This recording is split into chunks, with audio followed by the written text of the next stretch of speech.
Hello friends, कैसे हैं आप सब। दोस्तों आइए एक बहुत बढ़िया सी कहानी सुनते हैं और आज अपना मूड बनाते हैं।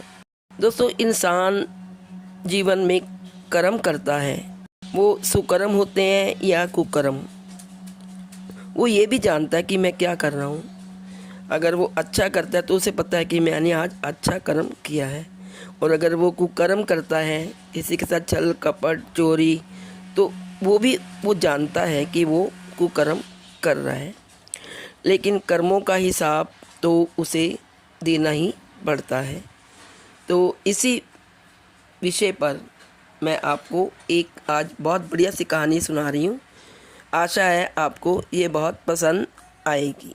दोस्तों नोएडा अस्पताल में एक कोरोना का पेशेंट का केस आया। मरीज बेहद सीरियस था। एक मरीज डिस्चार्ज हुआ, उसके स्थान पर दूसरे को एडमिट किया गया।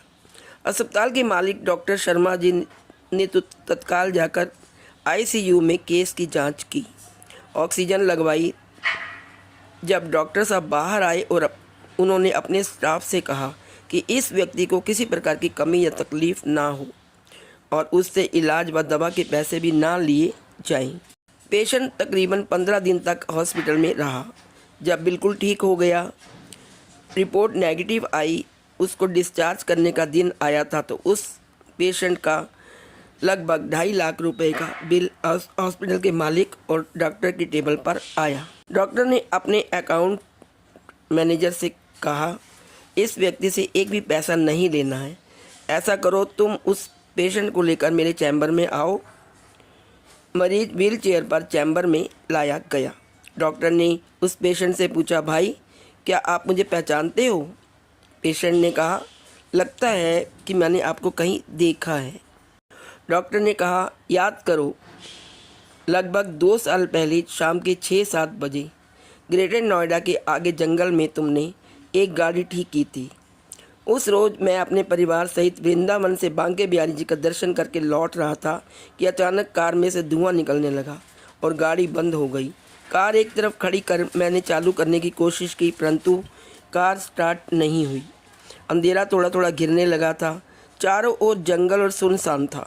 परिवार के हर सदस्य के चेहरे पर चिंता और भय की लकीरें दिखने लगी थी और सब ठाकुर जी से प्रार्थना कर रहे थे कि कोई मदद मिल जाए। थोड़ी देर में कृपा कर दी मेरे बांके बिहारी ने, या यूं कहूँ कि चमत्कार कर दिया। बाइक के ऊपर तुम मुझे आते दिखाई पड़े। हम सब ने दया की नज़र से हाथ ऊंचा करके तुमको रुकने का इशारा किया। तुमने बाइक खड़ी करके हमारी परेशानी का कारण पूछा और तुमने कार का बोनट खोलकर चेक किया और कुछ क्षणों में कार चालू हो गई। हम सबके चेहरे पर खुशी की लहर दौड़ गई। हमको ऐसा लगा कि जैसे भगवान ने आपको हमारे पास भेजा है, क्योंकि उस सुनसान जंगल में हम में से किसी के भी फ़ोन के सिग्नल नहीं आ रही थी, या क्या कारण था, किसी का नंबर नहीं मिल रहा था, ना ही नेट चल रहा था। बच्चे साथ थे, उनकी चिंता मुझे ज़्यादा थी।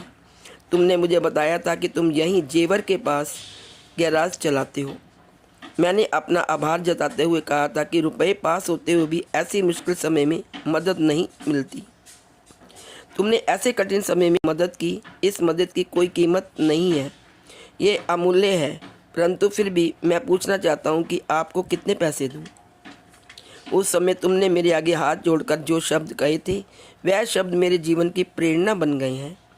तुमने कहा था कि मेरा नियम और सिद्धांत है कि मैं मुश्किल में पड़े व्यक्ति की मदद के बदले कभी कुछ नहीं लेता। मेरी इस मजदूरी का हिसाब भगवान करते हैं।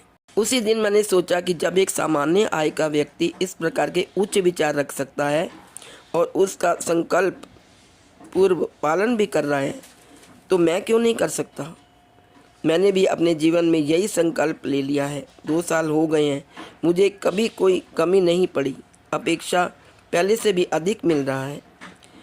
यह हॉस्पिटल मेरा है, तुम यहाँ मेरे मेहमान, और तुम्हारे ही बताए हुए नियम के अनुसार मैं तुमसे कुछ भी नहीं ले सकता। ये तो भगवान की कृपा है कि उसने मुझे ऐसी प्रेरणा देने वाले व्यक्ति की सेवा करने का मौका दिया। ऊपर वाले ने तुम्हारी मजदूरी का हिसाब रखा और वो हिसाब आज उसने चुकता कर दिया। मेरी मजदूरी का हिसाब भी ऊपर वाला रखेगा और कभी जब मुझे ज़रूरत पड़ेगी वो ज़रूर चुका देगा। डॉक्टर ने पेशेंट से कहा, तुम आराम से घर जाओ और कभी भी कोई तकलीफ़ हो तो बिना संकोच के मेरे पास आ सकते हो।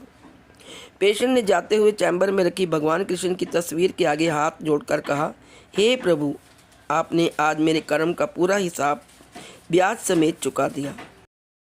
तो दोस्तों, हमेशा याद रखिए कि आपके द्वारा किए गए कर्म आपके पास लौट कर आते हैं, और वो भी ब्याज समेत। तो जितना हो सके आप ज़रूरतमंद लोगों की मदद करें, और वह मदद आपके लिए भगवान आपको लौटा देगा। आपका हिसाब ब्याज समेत आपके पास वापस आ जाएगा। Please like, share and subscribe. Thank you so much.